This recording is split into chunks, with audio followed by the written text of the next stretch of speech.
in the business world, people go to work every day, right?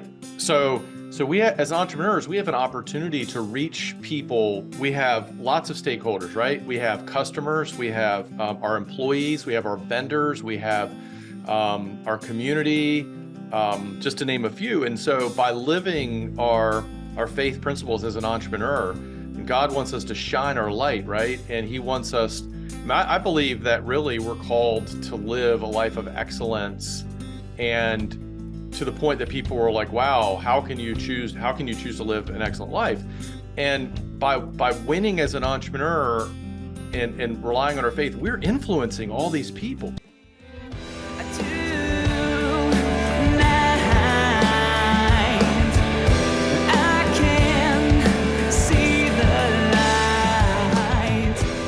Please be so kind to support us by clicking the like button and subscribing to our channel to be notified of all future content. Hello, everyone, and welcome to this next episode of the KOG, that's the Kingdom of God Entrepreneur Show. I am your host, Stephen Harris, and this is the last filming we're doing in the year 2022. And I'm gonna be honest with y'all, I'm excited to close this year out, but I am also even more excited about this interview right now with Mr. Paul Neal. How you doing today, Paul? Hey, Stephen, man, it's great to be last. The last shall be first, right? Absolutely. There you go. And the reality is we're filming this at the end of 2022. It's airing in beginning of 2023. So you just hit it on the head, literally.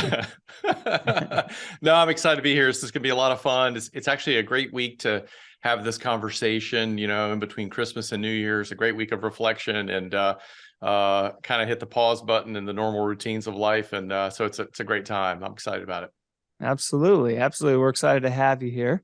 And to the audience, I want to give you just a little quick snippet of Mr. Paul Neal and tell you about him.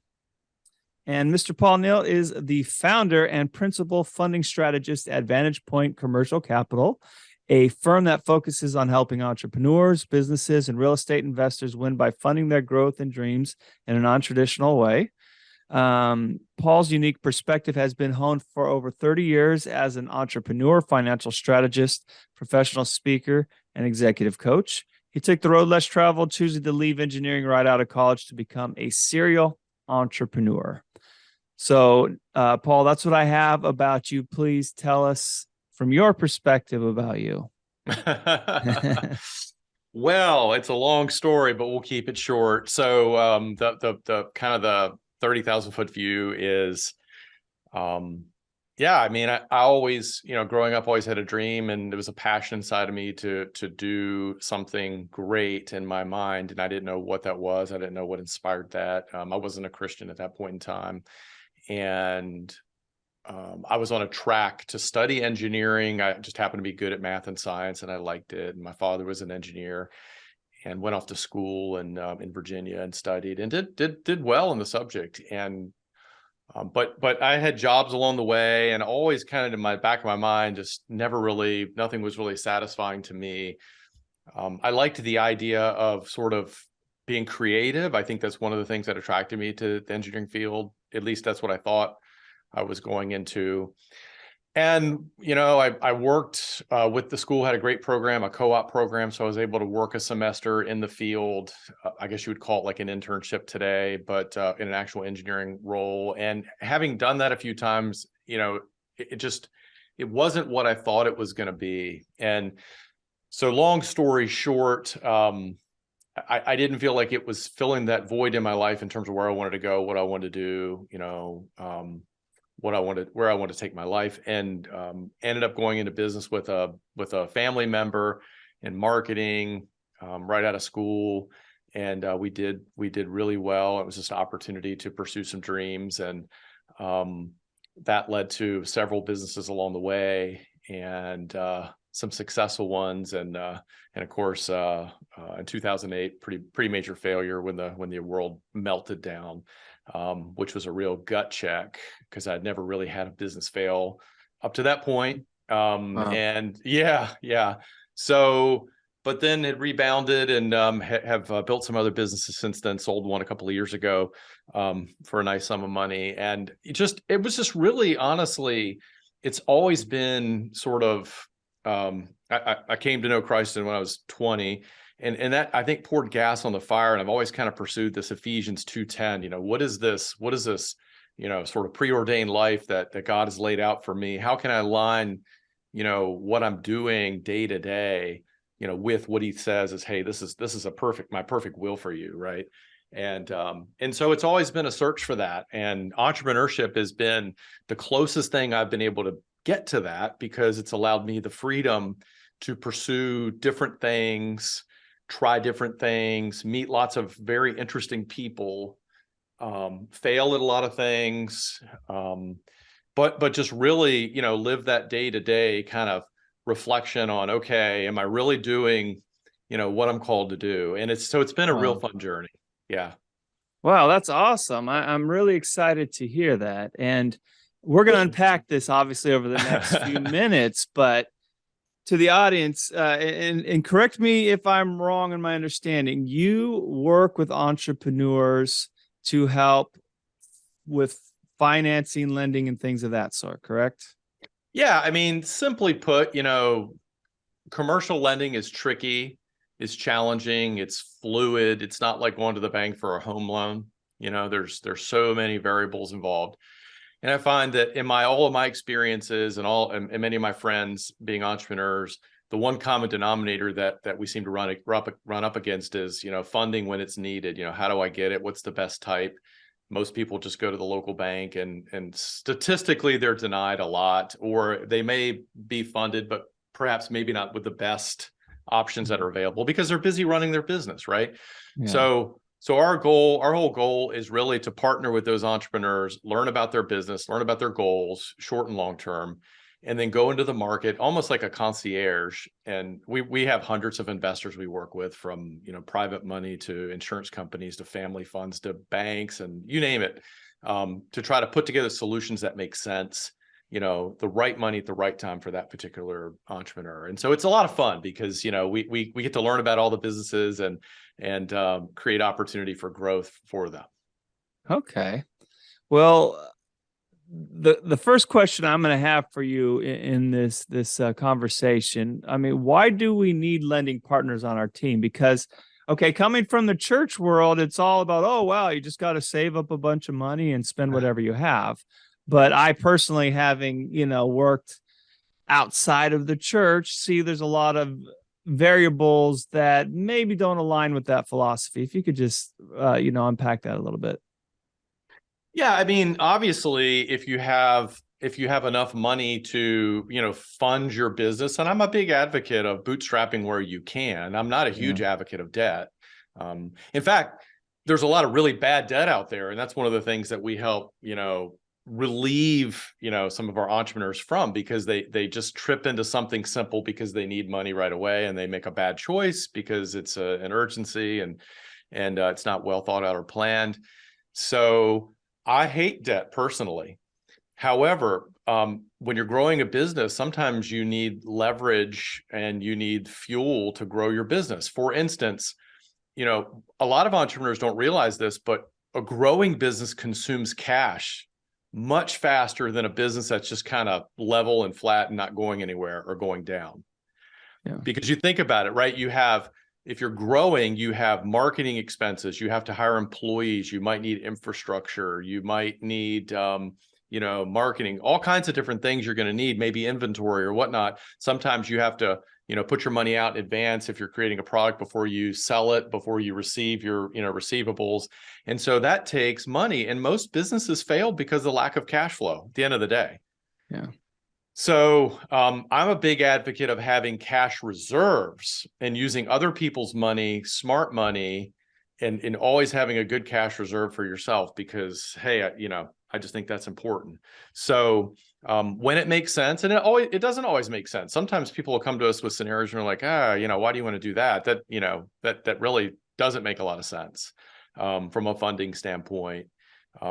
Sometimes you can pee your pants to keep your butt warm, and it works for a little while, but then it gets really bad later, right? I've never heard that metaphor, but that does make sense.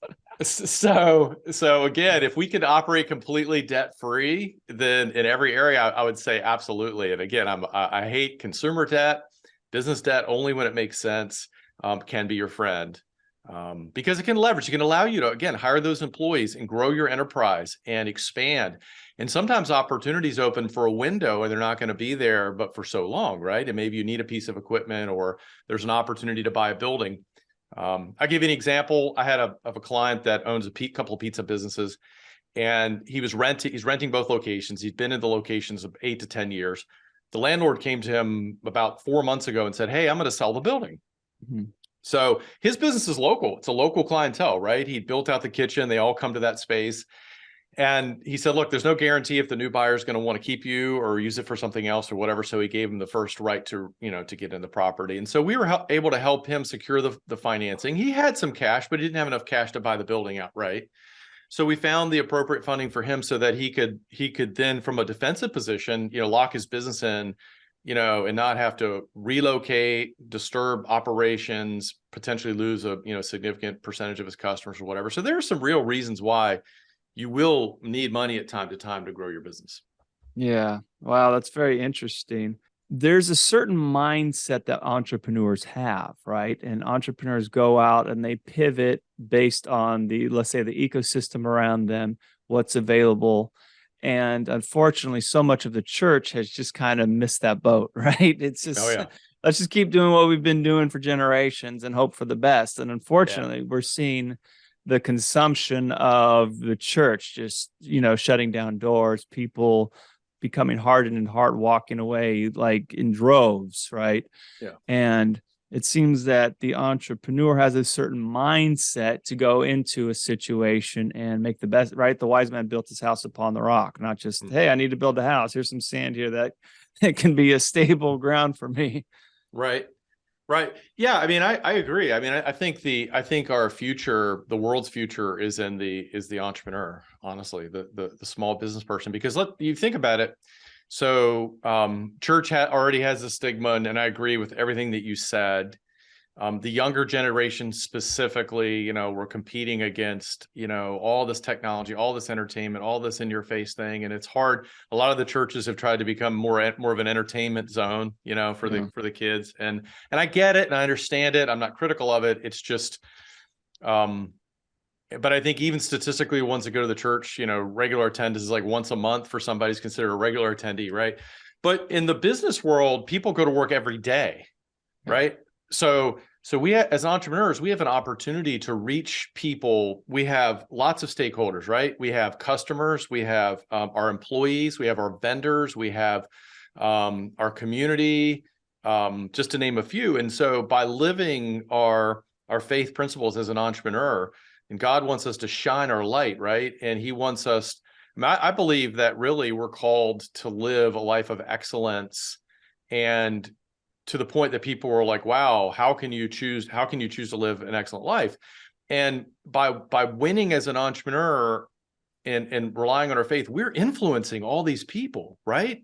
The young people that many of them never even seen a church, the older people that have gotten maybe sort of kind of fallen away from it, our stakeholders, our customers, just by serving people well, I think we make an influence. And when the opportunity presents itself, then we talk about why, right? I don't think we as an entrepreneur, personally, I don't lead with the Bible and, beat somebody over the head with it and say, hey, I'm a Christian business. I lead with excellence and relationship and service, because that's the other thing that's missing today, right? In this country and probably everywhere. I haven't been outside the country in a couple of years, but service, getting someone to pick up the phone when you call or return a phone call or have a conversation, I mean, it's just like, where is it? And so it's a great opportunity for those of us that are believers.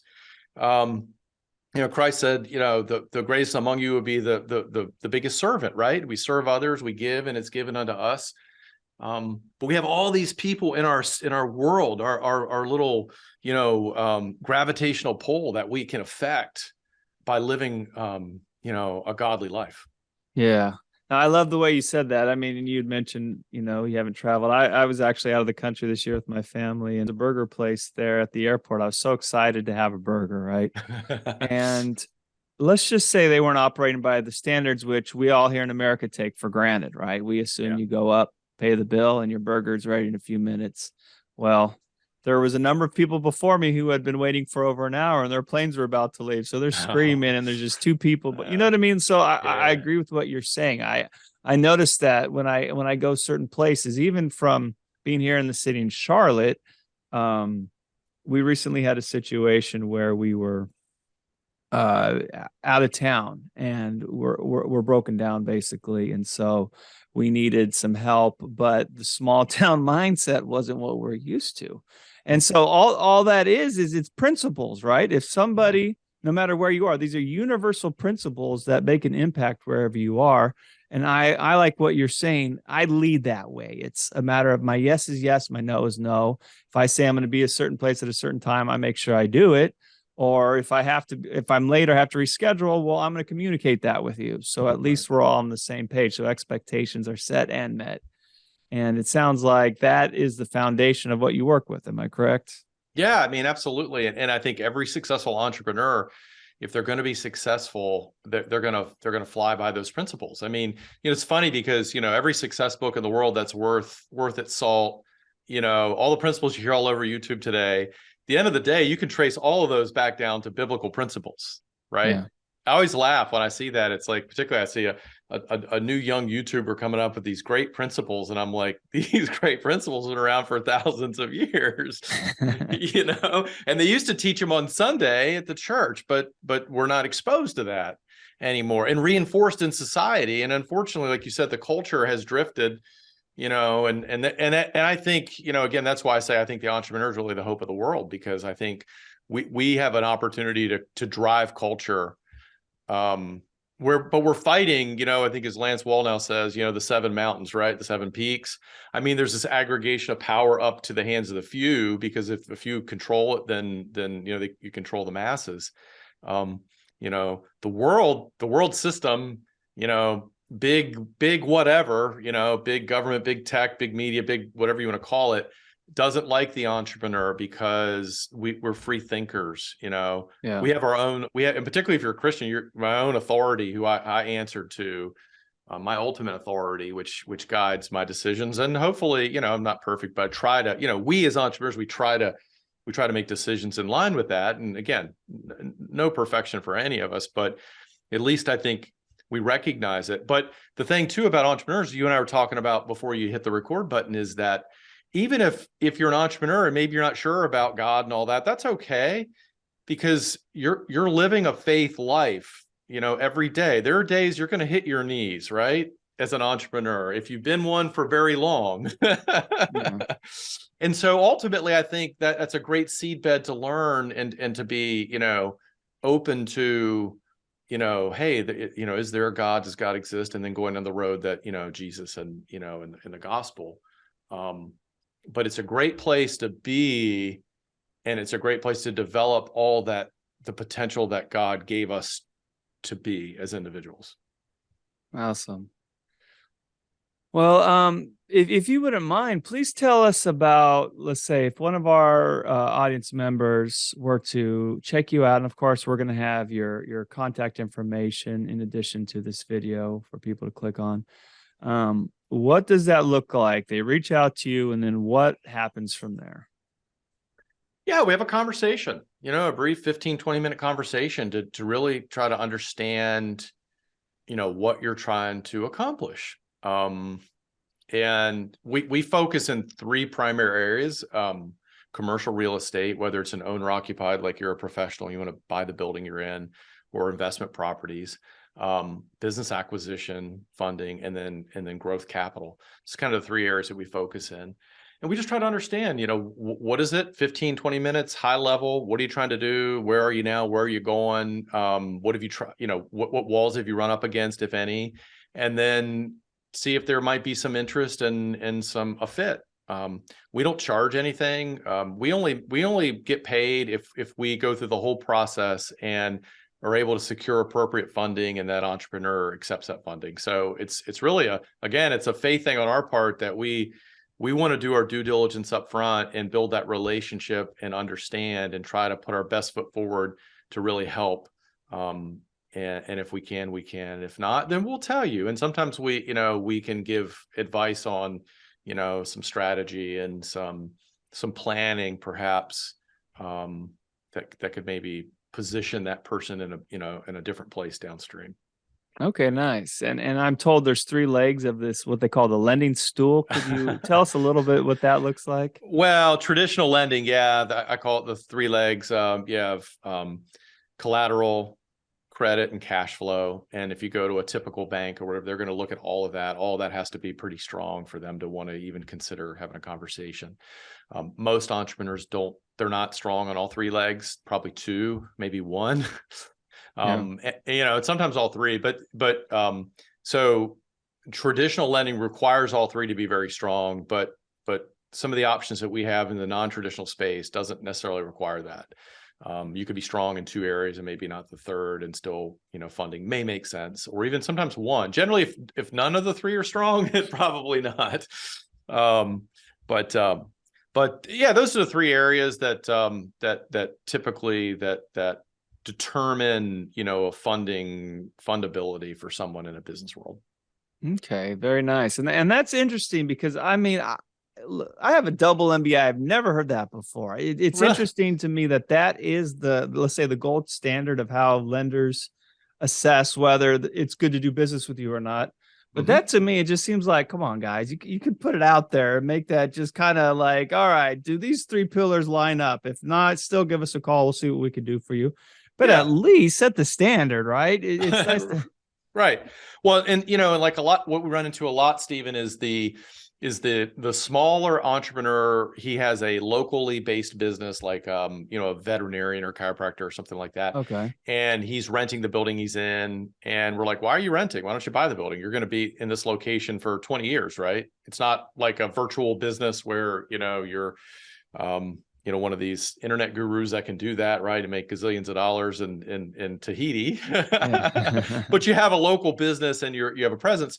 And generally what stops most of them is they think they have to come up with 20 or 30% down payment. So from a collateral standpoint, they've got a great business. It's cash flowing well. They've got good credit, got good customer base, but collateral, it's like, wow, it's a $2 million building, $400,000, $600,000 is a lot of cash to tie up into, bricks and mortar. So, we solution that. We've got options with 0% down if the other 2 pieces are strong. And so now they can take ownership, they build equity, they can create a retirement stream from that building that they now own versus rent.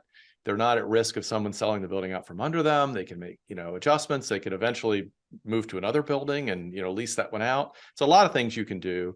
But again, typically they go to the bank, they're going to want 20, 25, 30% down. Like, I'd rather have that money liquid, just it feels good to have operating cash or whatever. Right. So there definitely are options out there, but those are barriers that's why you hear no generally when you go to the banks. That's interesting. Yeah.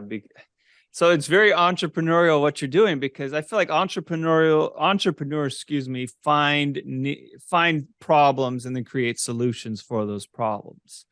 And it sounds like the niche that you are most focused on is maybe something that your average bank would not want to do business with, even though we as consumers, especially in America, that's our first go-to, right? Right. You got a health issue, go to the doctor tells you there's no hope. Well, a lot of people give up. Well, the doctor told me. And then other folks will, well, let me try homeopathy or, some other, form of, what do you call it?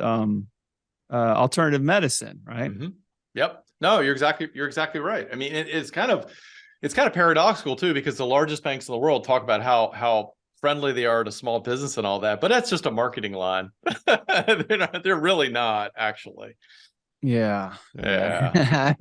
I have experienced some of those things for sure. Yeah. Well, and then, there's a lot of things, because like the banks and we work with some banks and it makes sense in certain scenarios, but you're really not their client. It's the regulators it's the, the board of directors, it's what's on the portfolio for the bank, the risk manager. That's who they have to make happy, not you as the business owner, the entrepreneur.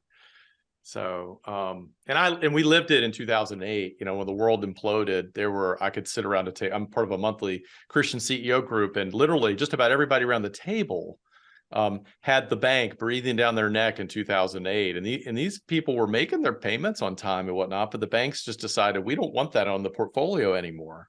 Wow. And and so a lot of things they did, canceled lines of credits, things like that. And just because they could, and it's in the fine print, and that's just what they do.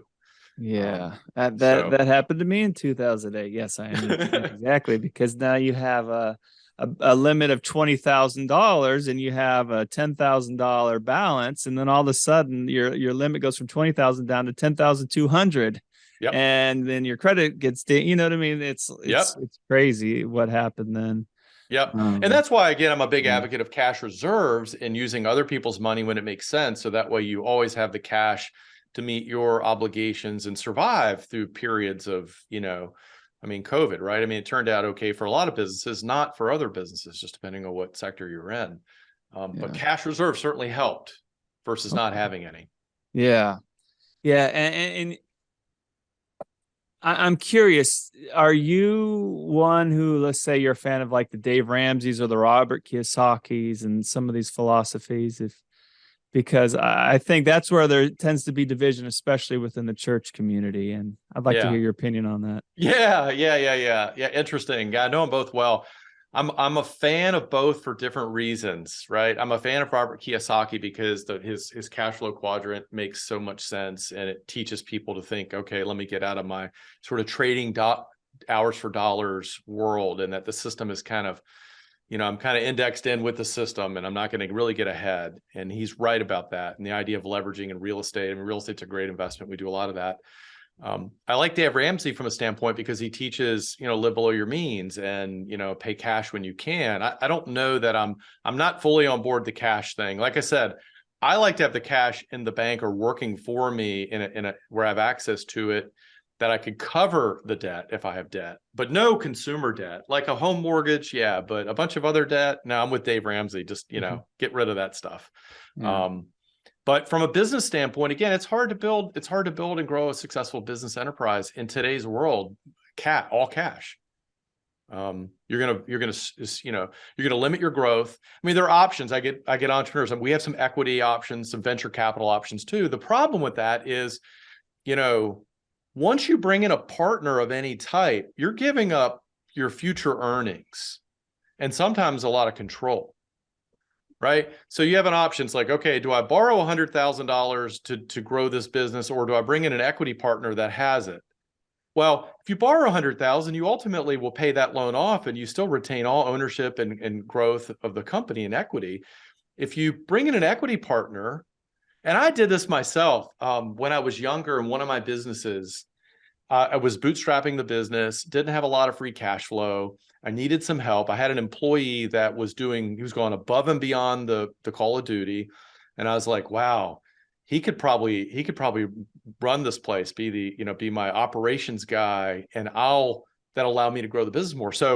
So he and I talked, and instead of me giving him like a big salary increase, I gave him a percentage of the profit, which at that point was almost like an equity stake, because you could never take it back, right? And as our business grew, that number started growing every single month. I was like, holy smokes. He got to the point where he was paid significantly more than that job would have paid in the open market, right? So it created a dilemma for me. Do I let the guy go because now I promised him this deal? Do I go have that conversation? And I didn't either. Unfortunately, the world took the business out, so it didn't matter. It solved my problem. But Dad, I think, so again, it makes sense. When it makes sense in business and you can use it and generate a return on it, that's one thing. Debt to cover bills, debt to go chase something fancy that you want because you feel like you deserve a nice car. I'm not a fan. Okay. I like that answer. Thank you much. All right. Well, we are actually, unfortunately, running out of time here. But what advice would you give to a current or let's say new and upcoming entrepreneur? I think the biggest advice I would give, two things. One would be get really clear about your vision, what you're trying to do, what you want to do. And that might change, but at least start with a clear vision and find someone that has done it or done something successfully before in business that you can have as a mentor, a coach, an accountability partner, somebody that will help will ask the tough questions, will not be there just to kind of rah. I mean, sometimes they do need to encourage you, but sometimes they need to ask the tough questions like, why'd you do that? Right. And just keep you on track, because if you're an entrepreneur, you are creative, you're doing a lot of things. It's very easy to get off track. And so everyone needs that third party, just kind of, non-emotionally involved to kind of keep you on the boundaries. And also a sounding board, someone that can save you a lot of time and money and mistakes maybe that they've already made or learned from that you don't have to repeat. And I think that would be the biggest advice I'd give. All right. Well, thank you.